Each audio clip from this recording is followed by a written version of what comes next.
Hello, I'm Ellen, co-founder of Even. And I'm Nora, the other co-founder of Even. And today's episode is one of those co-founder chats about a very in-demand topic in the Even community.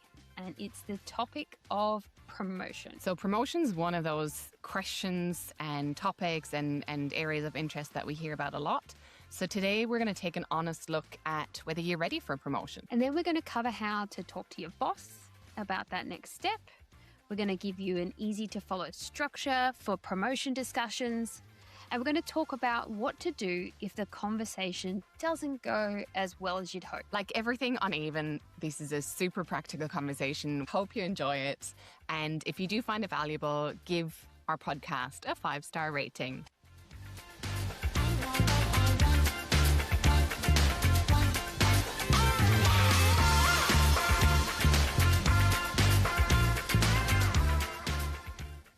So we're kicking off today, another honest, even founder chat. It's where we really kind of get into those pieces that need to be spoken about, that we feel by meeting all these wonderful women, wonderful experts and wonderful members that sometimes we just need to address really directly.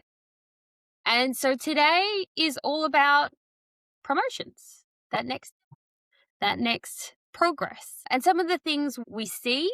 And some of the areas that we really would like to kind of set straight, I guess, because we, like I said, Nora, we meet so many wonderful women every single day.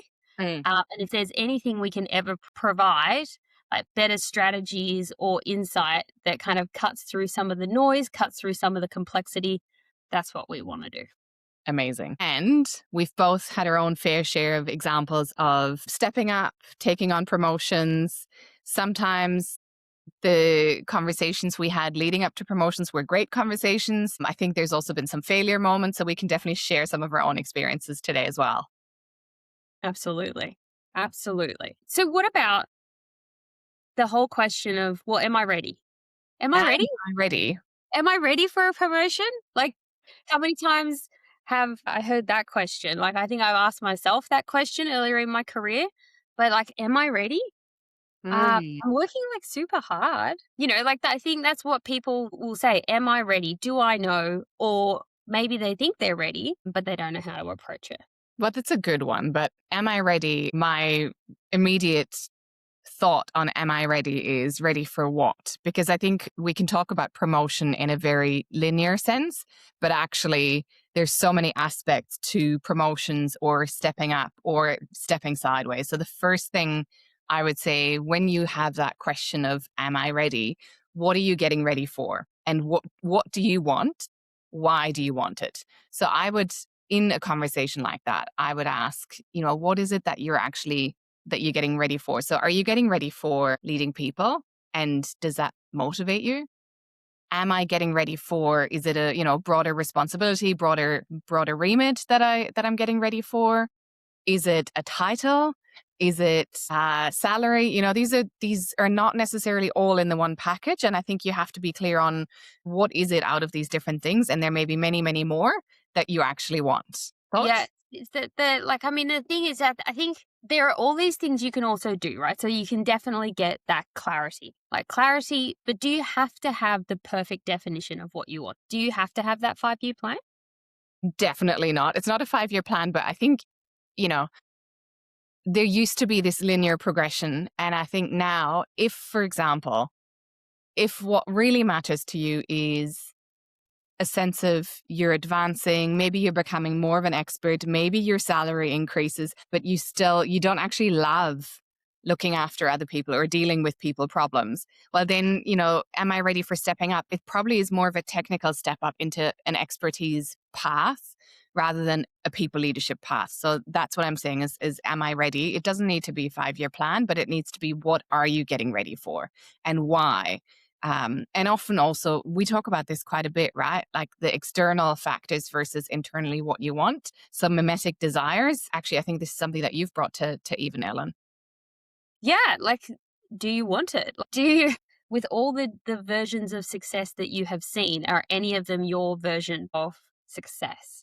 So if you want to progress and you want to take that next role, is that what you want? Or is it just that you've seen others and they have something that you think you should be following? And so there is that internal work. And you can do it very simply. You can think about, well, what is my intent for my career over the next 6 to 12 months, or maybe the next 2 years? You could think about it as in, what do I learn? What do I want to learn? How do I want to evolve? How do I want to grow? There's different ways to think of how you might want to progress, or how you might want to guide how you progress. Because I think it's also the thing that once you do know what you want, or even know your intent of what you want, it is actually making sure you articulate that. Mm. So I think it's like, how do you and what are the different ways you can do that to articulate it? A lot of people that we meet can go, okay, I know I want to take that next step. I'm not sure if that's in this way or that way or this way, but then maybe because it's not completely clear, maybe I'll just wait. I'll just wait that month. I'll just Mhm. wait. I won't chat to my boss just now. I'll wait until I get just a better version of how to articulate it. Or I'll wait until I've delivered the next project. And yes, of course, like a progression conversation with your boss is definitely a timing issue. The right timing helps. But I wonder if you just waited, maybe the next time you get to it, maybe you'll go, well, maybe if I just wait. And and then everything has to keep being perfect before you actually start articulating what you want. Yeah. I mean, Yeah. the just waiting, I think that's probably one of the things we see as common mistakes. Let's just be frank here. We make assumptions that the people around us can see our capabilities, they can see our value, they can see our experience. But the reality is, only you actually have that full picture of what you've done, what you've learned, what you're passionate about. And your boss, very likely, and other people around you, they have other direct reports, they have other priorities aside from focusing on your development. And so it's actually your job to advance and take charge of your career. That's nobody else's job. Other people are there to help you. They can advocate. You definitely want to bring them in. You want to ask for advice and for feedback. They're super important. But just be super clear, it's your own responsibility to take charge of your career. And that's a sort of self advocacy that I think is going to help you so much if you have that perspective of you can't wait for somebody else to tap you on the shoulder. You can't wait for somebody else to see that, maybe you're the perfect person for that promotion. You do have to actually articulate what you're about. And the other thing Isn't it self-serving? Isn't it self-serving to say for what you want? Isn't it a is bit it? could you be wasting people's time if you're talking about what you want? Are you maybe looking a little bit arrogant if you ask for what you want? Well, what was it like for you as a supervisor? What was it like for you when people actually advocated for themselves versus those who waited? What was your experiences looking at it from the boss's perspective? So, I loved when anyone said, "This is what I want," because it's like, "Oh gosh, thank gosh, I don't have to." I know how to help. That's what it feels like. You go, "I know how to help because I know what they want, so therefore I can connect them to this person." Or we can talk about this type of development or leadership development that they're looking for. Or we can talk about the types of projects that they might need to kind of undertake to kind of get them to that next level. But it always helped me feel warm and fuzzy because I felt how I could help. And then there's also, hey, here's what I can add to the organization, which I think is the best kind of conversation if you're in the manager's seat. You want somebody to come to you with a sense of, the promotion's not about, it's not self-serving. It's actually, here's how I can add more value to the organization. So I've spotted that there's an unmet need. I've spotted that there's a problem to be solved. And actually, a lot of people may not be aware, but 2 years ago in a previous organization, I actually helped with that specific problem. So I'd love to be able to help. That is a very different conversation to I deserve this. There's so many different examples going through past conversations of maybe also the I want to progress conversations that weren't handled in that way. They weren't had? I mean, I think of the example where someone had another offer from another organization. And so there was a deadline and a threat to offer them another role. And that doesn't give you a good feeling as a manager. Yeah. I mean, look, if you want to go down that threat path in a negotiation, I think the embarrassing thing is you have to be prepared to follow through. You're actually just boxing yourself in. Whereas I think the best thing in a promotion or a career conversation is to have flexibility and optionality on both parts, right?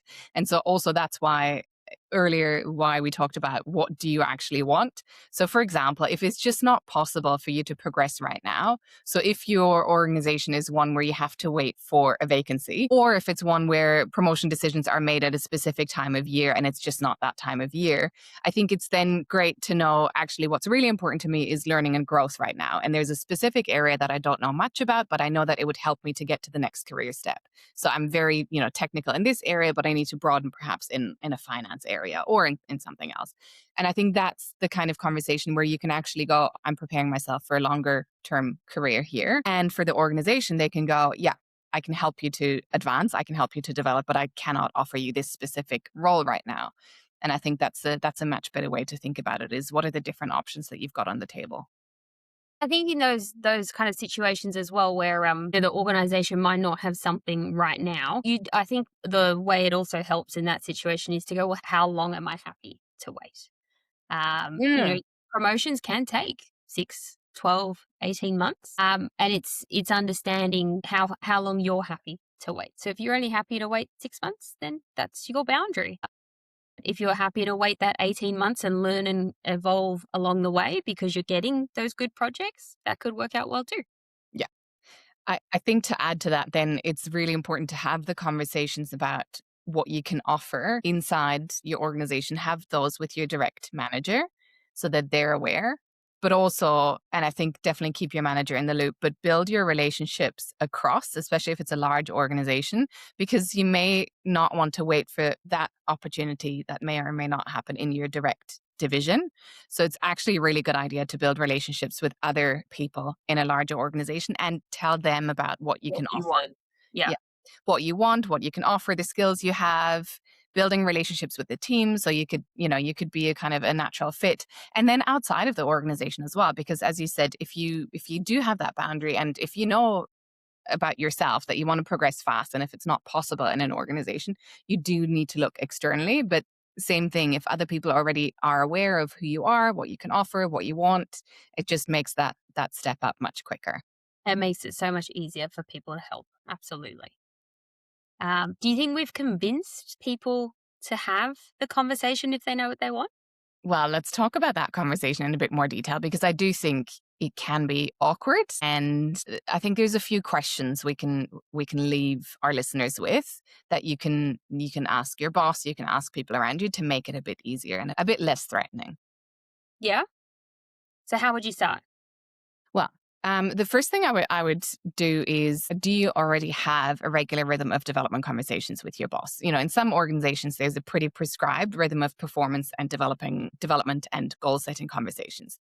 If you do have that rhythm already, then that's a natural point where you can actually say, if you're planning for that conversation with your boss and you've got a shared document or something, you can actually say, I'd like to have a conversation about my next 1 to 3 years and they might be happy to entertain that. So that's a good way. Is just can you add it to an existing agenda?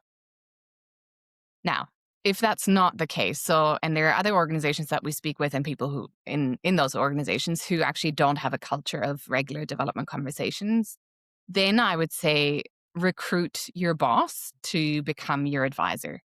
So the way you start that conversation is, hey, I've really admired what you've done with this specific role, or, I've really admired how you're able to lead from a broad sort of enterprise wide perspective. I'd love to learn from you. And I'd love if we could, in our next one-to-one, have 20 minutes to talk about my development path.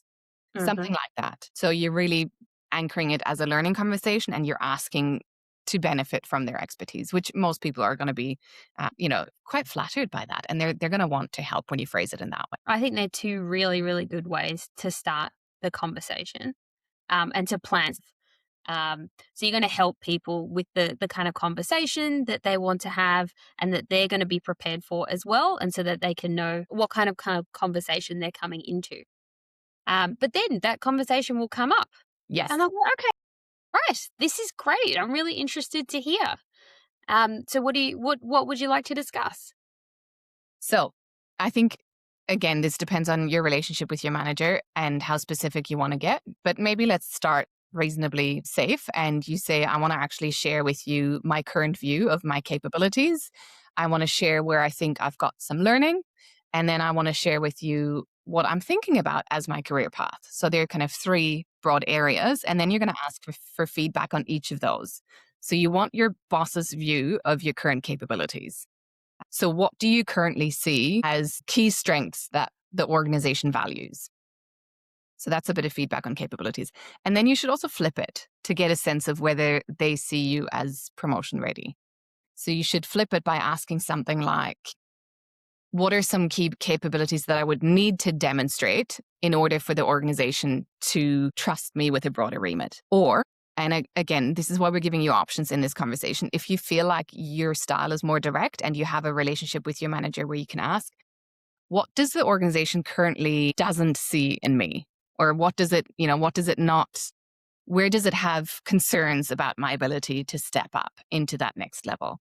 What are some of the pieces of feedback that perhaps haven't been shared with me that might prevent me from getting promoted? Now, that's a very direct question, but giving you options as to here's the range of questions you can ask to get an organizational view of where you currently sit and where they see your capability. These also might be conversations that happen a few times. So if you're setting a regular rhythm where it's happening every quarter and you do have those 30 minutes where you can focus on your development, you might be asking those questions again at the next session, but you might also be showing how you've responded to that feedback you received and that you can see how you're growing your manager's trust in how you respond to feedback around your career. Absolutely. I've done this with every one of my bosses. I've always gone with, here are 3 or 4 roles that I think might be interesting for me in the next 2 years, 5 years. And I'd love to get your view on how you see my fit for these roles. Because what you're doing then is you're getting that advocacy. So you're getting somebody who will start to think of, okay, I'm gonna be able to help you to get to that role when I see it open up in a different part of the organization, or even if I see it externally. But that's really important. And again, it's feedback. I always have, with these conversations, I definitely have some of the key points in writing beforehand. Like I said, I do send them an agenda beforehand. And I think most managers, if they're developmentally focused, they're also happy for you to send them this kind of, this plan of, here's where I see my capabilities, here's where I see some learning needs, and here's where I see my career path. They're also happy to contribute to that. And I think they will take a stronger interest in your development and in your advocacy if you come across as prepared and professional. So leaving them with a document that they can comment on, I think is that shows that you're serious about it. And then, like you said, it's an ongoing conversation. It's not a one, you don't do it once and then you're done. I would say you have to agree. If both of you are aligned that you actually need formal education in finance, you say, hey, can I show you some options for that finance short course? And can we talk about budget? So make sure you've got some next steps that you both agreed to and that you also know when the next conversation is going to happen. And I think you actually had that really important point about you have to demonstrate your own follow-up in between the next meeting as well. Yeah, if you're going to start this conversation, you can professionalize it just like you professionalize everything else. And I think it's especially if you're hardworking, you're smart, you're already doing your job well, you are going to approach this in the right way. If you know what you want, the fact that you're having that conversation and you've given it deep thought and you're seeking your manager's advice, like that's going to go down really, really well. So with preparation, with professionalism, but let's assume, that is if you've got a manager who is developmentally focused and who has leadership capability. Let's assume you're not lucky in that regard. And your manager doesn't want to have the conversations, too busy, or actually the conversation doesn't go that well. How would you approach that one?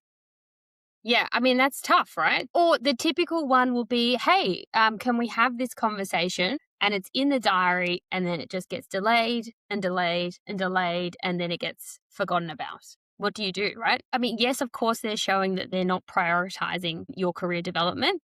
That's on them. At the same time, you're still in the driving seat, and you're still the one that does want to progress your career. Try again. But I don't think you have to leave it as that's your only option. There are other options that you can start taking. So what are the other levers if your manager's a dud in that regard? Like, what are your other options? Have you gone further than your manager? Are there other managers who are doing some really interesting things in the organization and they need someone talented like you? I'm willing to bet that there are many managers out there that have probably already spotted your talent, your energy, but they would love for you to reach out. Of course, you have to do that in a way that isn't going to threaten your current manager. And so you can let them know, you can like, I'm going to have a chat with so and so, really interesting work that they're doing. We're just going to have a 30-minute coffee catch up. And so you've given them that advanced warning. Nor what other strategies would you say? Your external network. You can't be dependent on this one singular person or progression point being your leader. So yeah, your external network. Who else do you know who are, people in similar roles, other leaders in other organizations? Just create more opportunity for yourself so that you do not get stuck and you do not become dependent on this one person. I think that's a career risk. Let's about some of the red flags of, what if, for example, you keep getting the same feedback despite the fact that you've demonstrated progress? Or what if, so that for me would be a bit of a red flag as to why am I making these changes and demonstrating them, but it's Exactly. not, it's not really Exactly. showing. That's a red flag. The other one for me would be if you keep getting told you're not ready. And that is feedback that repeats, year one, year two, year three. You're not ready is not specific. That's something classically that they don't get actual detailed, specific feedback. Well, unspecific feedback, definitely another big red flag. And you can always follow that feedback up with the question of what specifically do I need to demonstrate in order for the organization to perceive that I'm ready? I mean, most managers, when they get asked the question of what specific behavior, feedback, whatever capability, they kind of go, I'm going to have to think about this one here. But do ask the question. Absolutely. That's a fantastic question, no matter how the person's going to respond. It's going to give you information. But I do think it's, yeah, if that just repeats, are you still in the right environment? I think is a good question to ask. And also if the goalposts do shift constantly, I think that's another red flag. Or the other thing to watch for is, and you can ask questions about this as well. If it's not happening, ask the people around you, including your manager, to give a specific reason. So you want to test, is it a budget issue? Do they actually not have budget to promote people? And so they're still trying to get you to do the same kind of work, but they don't have the budget to actually increase your salary. So just ask, is there a budgetary reason why we're not promoting this year? Ask, is it an issue of process? Do we have a specific annual process that I'm not aware of? Ask, is it a capability issue? Just get information that's as specific as possible. And these are hard conversations, but I do think ultimately, as we've said, it's your career. But the other piece would be, what happens if you see others progressing around you? You don't understand why they're progressing. Like you don't rate their capability, and yet they're progressing.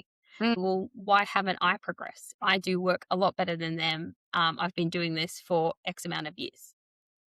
This is harsh, but we can't mix up effort and impact. Have you clearly articulated your impact and the value that you bring to the company in numerical terms? So when you have these development conversations, it's great if you can point to cost savings, revenue impacts, risk reduction, anything that you can actually say that you being in this company has meant concrete positive outcomes. So that's what an organization cares about. So it could be that other person that you're watching, they're very good at articulating their outcomes. In this scenario is probably won't go down too well to ask for feedback by pointing to the other person. So you can't say, why did that person get promoted and not me? It doesn't do anyone any good to point that out. The more productive ways that you can professionalize your career development and your progression is articulating the impact. And not just in that one-to-one with your manager, with your peers, with other managers. I think like if I was going to sum up all this, it's better to start having the conversation around what you want and what you're looking for. Yeah, absolutely. 100%. So what do we talk about today? We talked about gaining internal clarity of, what do you want? Are you ready? And kind of making that call for yourself as to why you're going for a specific thing. We talked about how to have some of the conversations. We talked about what to do if things don't go so well. There's so much, right? And anyone who listens to this, it would be like, reach out, give us another scenario, right? There's so many different things in regards to the context of how to get that next step, how to get that next promotion. And that's why Even's here. We're here to support women's life, leadership, and career. Amazing. Thank you. Great chat.